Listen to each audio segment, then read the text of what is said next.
You're welcome back to the Gavel. The 2014 budget was passed in the second quarter of the year. A development many ministries, departments and agencies said was hampering the execution of the projects for the fiscal year. The House of Representatives Committee on Education had cause to criticize the Ministry of Finance for the delay in the release of funds appropriated for education parastatals, a situation they said is unacceptable.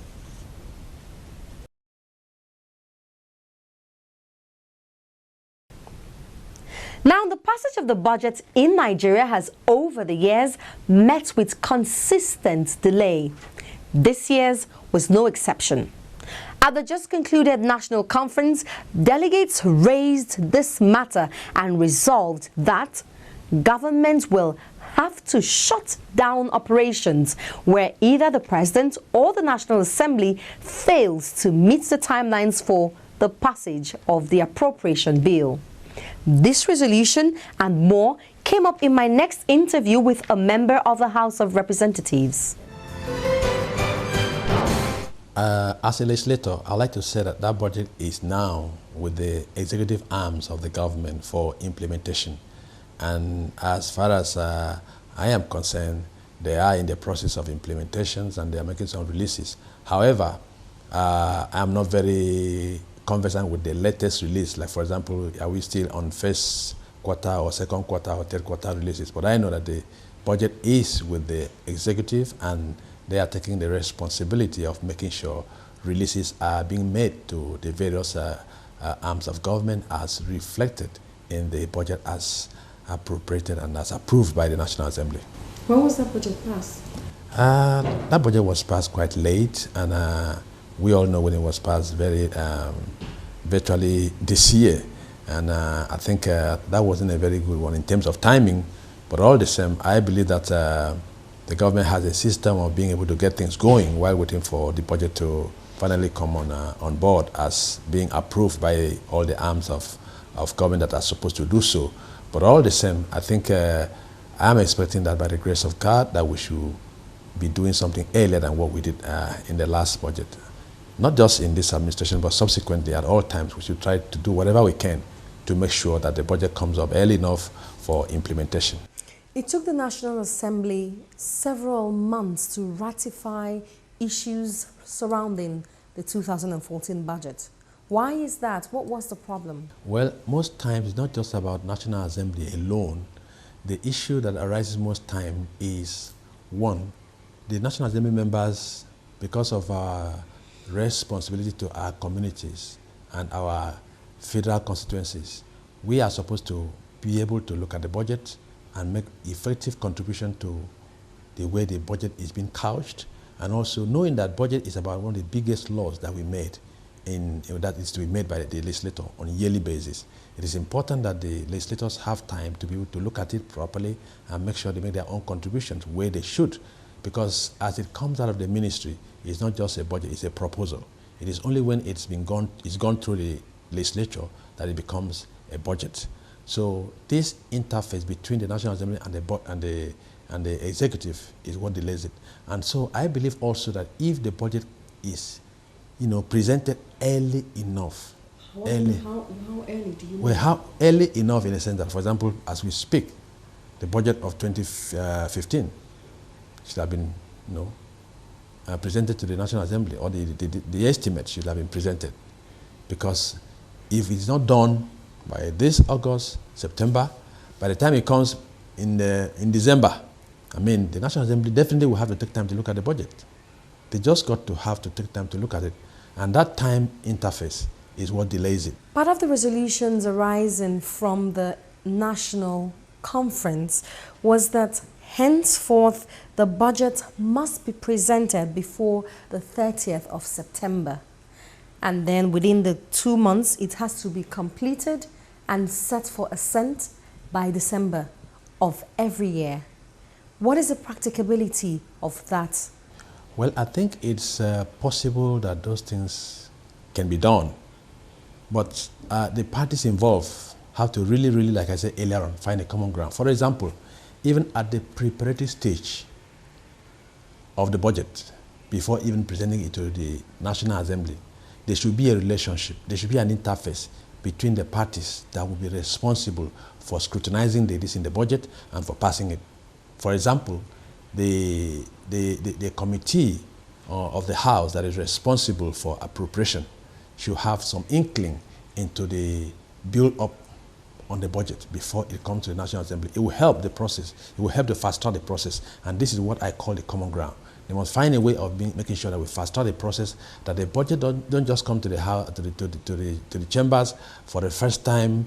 The appropriation committee will be saying it will be on the day it arrives there, and by the time they begin to look at the various, it's a voluminous work, and you don't gloss over it because you want to rush over it. If you gloss over it, we make the mistake that everybody will come, will be surprised.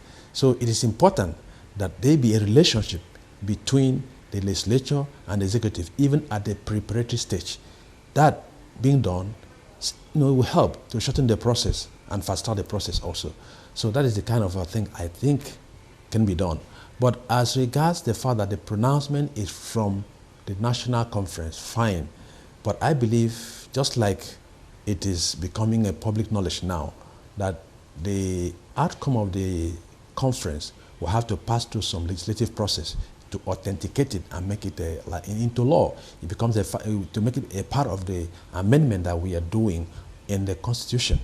And of course, like it said also, the national, I think security, I think some national, so council, there's a council that is going to also look at it. The council of former head of the council of state or something like that will also look at it, and then they will also make their own contributions and observations.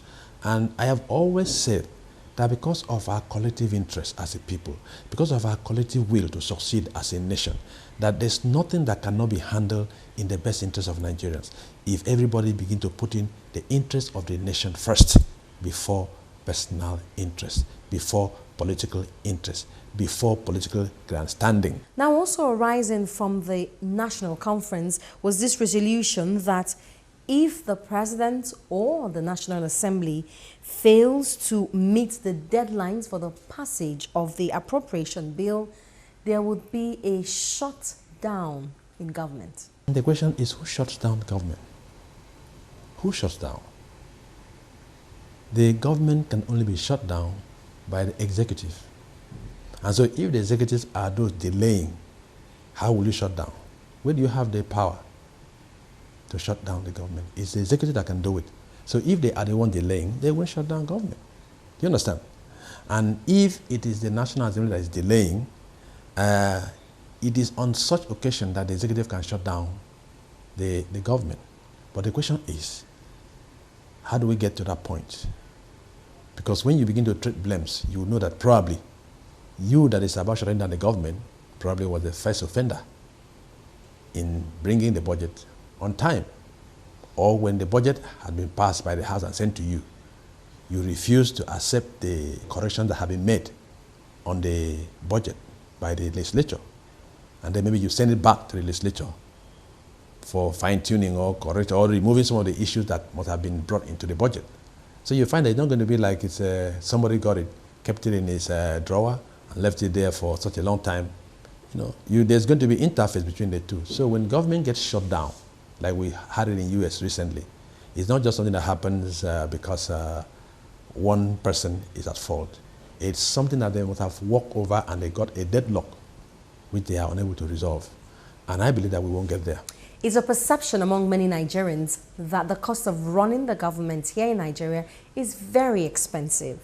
What can be done to correct that, maybe by reducing the size of government, for instance? This country is just about 17 years of democracy, about that. Now, the United States has had its own for about 200 years plus. So this thing is we are on a long journey. A long journey. A lot of things will be corrected because no law is ever final. There's always something to be done to fine-tune it over time. Now, as regards the size of government, good. It is possible that the government can do a few things to make sure They cut down on the number of agencies. That's what we've been struggling also to do in the National Assembly.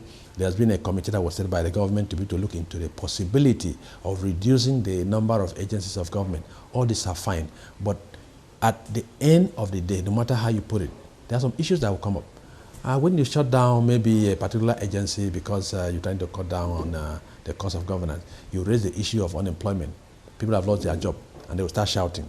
And as a politician, we are guided by maybe 4 fundamental issues of what I would call maybe philosophy. 1, the hunger to please the people. And when you send people out of job, you are displeasing a lot of people. We have the winds of public opinion, and the public opinion will just shift. That this number, the newspaper headline will begin to count the number of people that have lost their job because one ministry was merged or one ministry was virtually removed from the system. Now, there is this also the fear for a politician, the fear of losing the next election, because the public opinion will also determine your success in the next election. So when you add all of these things together, you try to find a common ground. And of course, you have your conscience, which tells you what you would have loved to do if you had your ways. So in a political time like we have found ourselves now, a typical politician will try to balance these issues that I've mentioned. And in balancing them, you don't go into maybe say, okay, because of what people are saying now, the cost of governance is so high. Okay, Minister of Work, Minister of Transport, Minister of this, remove, merge, these people lose their job. No, you have to gradually. The process has to be gradual. For example, you can maybe stop employing new person into a particular ministry, and you do that over time. Maybe in the next 10 years, you will have reduced so much number from there, and then you made that ministry to this. It's not something you wake up and do overnight. You create all kinds of issues that you begin to wonder whether that's exactly what you wanted. But however, democracy is expensive anywhere in the world. Last week on The Gavel, we talked about the threat of the Ebola virus in Nigeria and the lingering strike action by the Nigerian Medical Association and whether or not the doctors ought to be on strike for that long at this time. We got a mail from Eme Iwara, who apparently comes forward with the doctor's perspective. She says, contrary to the stance of our last guest, the chairman of the House Committee on Health, that doctors were insensitive in the face of the Ebola virus, some doctors in Lagos volunteered to work despite the strike and were not barred by the enemy.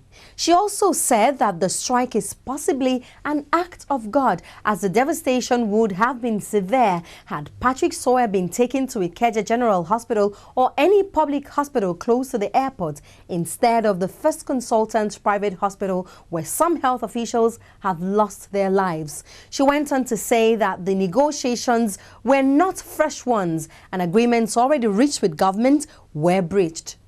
We're glad that strike, which lasted 55 days, has been suspended, but we do appreciate your comment nonetheless.